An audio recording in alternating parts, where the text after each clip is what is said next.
కానీ సాలెపురుగుల యొక్క రక్తం నీలం రంగులో ఉంటుంది, పేల్ బ్లూ.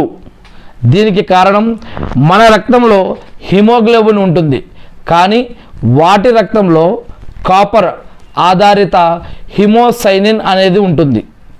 అంతేకాకుండా శాస్త్రవేత్తలు ఈ యొక్క ఇంటర్నేషనల్ స్పేస్ స్టేషన్లోకి ఈ యొక్క అంతరిక్షంలోకి సాలెపురుగులను తీసుకెళ్ళి వాటి ద్వారా ఒక ప్రయోగం చేశారు.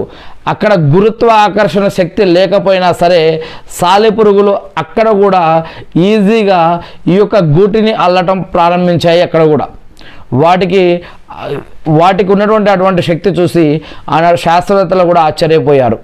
అంతేకాకుండా సాలెపురుగులు గుడ్లు అంటే తల్లి సాలెపురుగు ఏమైతే ఉంటుందో అది వందలాది గుడ్లను ఒక పట్టు సంచిలో భద్రపరచగలుగుతుంది. మరి గుడ్ల నుంచి బయటకు వచ్చినటువంటి చిన్న సాలెపురుగులు గాలి సహాయంతో అవి ఒక చోటు నుంచి మరొక చోటికి ఎగిరి వెళ్తాయి. దీనిని బ్యాలోంగ్ అని అంటారు శాస్త్రీయ నామం ప్రకారం. ఇవి పెరిగే క్రమంలో తమ యొక్క పాత చర్మాన్ని కూడా పెట్టగలుగుతాయి.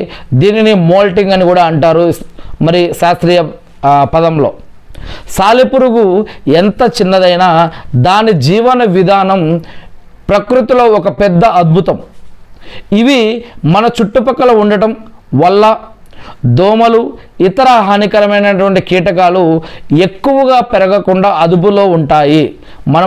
మనకు తెలియకుండానే ఎలుకలు, చీమలు, పాములు, దోమలు, ఈగలు ఇలా రకరకాల ప్రాణులు మన చుట్టూ ఉంటాయి. కానీ ఒకదాని మీద ఒకటి ఎలా ఆధారపడి ఉంటుందో మరి వాటి ప్రకృతిలో వాటి ద్వారా ప్రకృతికి మరియు దాని ద్వారా వేరే జీవులకి ఎటువంటి ప్రక్రియ అనేది ఈ యొక్క సృష్టిలో పెట్టాలో అది దేవుడు ఆయన యొక్క అద్భుత శక్తి ద్వారా వీటన్నిటిని కూడా అమర్చిపెట్టి ఉన్నాడు.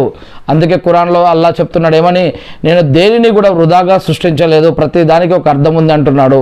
అది మనకు తెలియదు అంతే, కొన్ని తెలుసు కొన్ని తెలియవు అంతే. ఇక సాలెపురుగు వలకి కొన్ని కీటకాలు అంటుకుంటాయి. మరి సాలెపురుగు ఎందుకు అంటుకోదు? ఎందుకంటే సాలెపురుగు వలలో ఇతర కీటకాలు చిక్కుకుంటాయి, కానీ అదే సాలెపురుగు గూటిలో సాలెపురుగు మాత్రం హాయిగా ఎటంటే తిరుగుతూ ఉంటుంది. ఎందుకంటే దీనికి రెండు రకాల కారణాలు ఉన్నాయి. ఒకటి, సాలెపురుగు అల్లే వలలో అన్ని దారాలకు జిగురు ఉండదు. అది నడిచేటప్పుడు జిగురు లేని దారులను అది ఎంచుకుంటుంది ఒకటి. ఇక రెండవది, దాని యొక్క కాళ్ళపై ఒక ప్రత్యేకమైనటువంటి నూనె లాంటి పదార్థం ఉంటుంది.